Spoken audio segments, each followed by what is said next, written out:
Did you start here? Let's see. Yep, it started. This is just a tale that you like me to tell you when you were younger. I lived in Boston. I was 9 years old. And I was.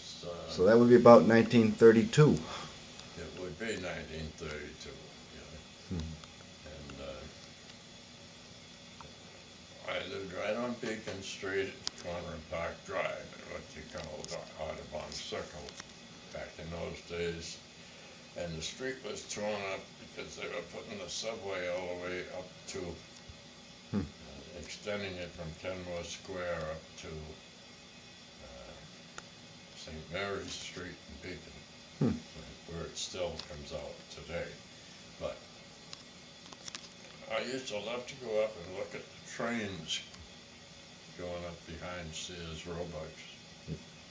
Mail order store there and everything. There was a siding at the Saturday mornings.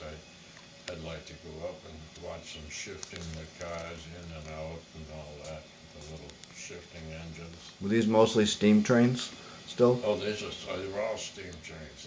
Okay. Not too diesel powered engines. Yep. These were really fantastic. Some of the ones coming out of Boston on the main road there were really big engines, and lots of wheels, lots of smoke. They're really something to watch. And I was up there one Saturday morning watching them shift the cars, and I happened to have a ball of string with me, fairly strong string, so I went into the rough alongside the road, and I found myself a nice big rock and tied this to a string. And the train that I had been watching where I got this foolish idea was he would come out of the siding and he would pull up so that he'd get the freight car out onto the main track so that he could push it somewhere else. Yeah. But he would park with the cab of the engine just in the clear so I could look right down at it from the bridge. And he'd stop there for a few minutes.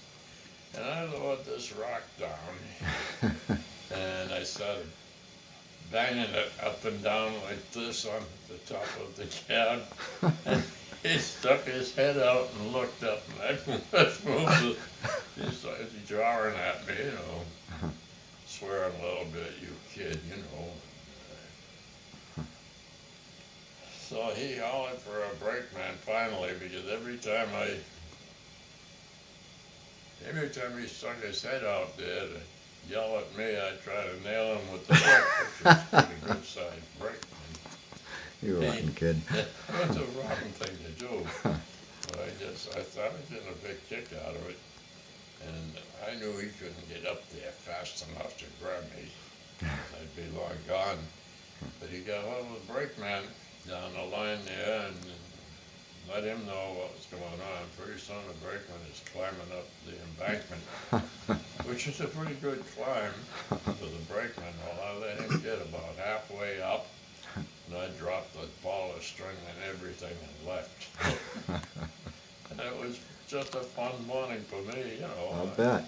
I had those guys buffaloed down there. They didn't know what the hell to do. They really. And right there, if you go up there, if you happen to walk up that way and over the bridge, just before the bridge is a relatively new sidewalk. It was brand new when I was there. And I was with my friend, Doug McKenzie, and the two of us got into that wet sidewalk and put our initials there.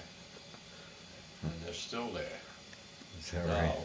And this has got to be 60 years later, about.